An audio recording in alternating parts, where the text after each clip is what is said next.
नाज़रीन ताकि बुधाइंदा हलूं तो बल्दियाती इलेक्शन जो चिटो शुरू थी वियो है।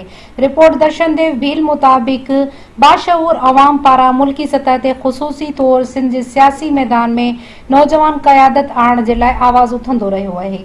इहो ई सबब आहे जो इलेक्शन कमीशन पारां पिण पढ़ियल लिखियल ग्रेजुएट छोकरनि जे हक़ में जेको फ़ैसिलो थियो आहे इन खां पोइ नौजवाननि जी हिम्मत अफ़ज़ाई थी आहे। यूनियन काउंसिल खान साहब अता मोहम्मद पली में अवाम शहीद बिल्किस चांडियो ऑर्गेनाइजेशन जे डिस्ट्रिक्ट उमरकोट जे कोऑर्डिनेटर अमीर हसन महर के यूसी में इलेक्शन में बीहण जो फ़ैसिलो कयो आहे। अवाम पारां पीर साईं पागारे के पिण अपील कई आहे त मुस्लिम लीग फंक्शनल ग्रैंड डेमोक्रेटिक अलायंस ऐं हुर जमायत जे प्लेटफॉर्म तां नौजवान अमीर हसन महर के यूसी खान साहब अता मोहम्मद पली जे लाइ सियासी मैदान में अवामी ख़िदमत जो मौक़ो फराहम कयो।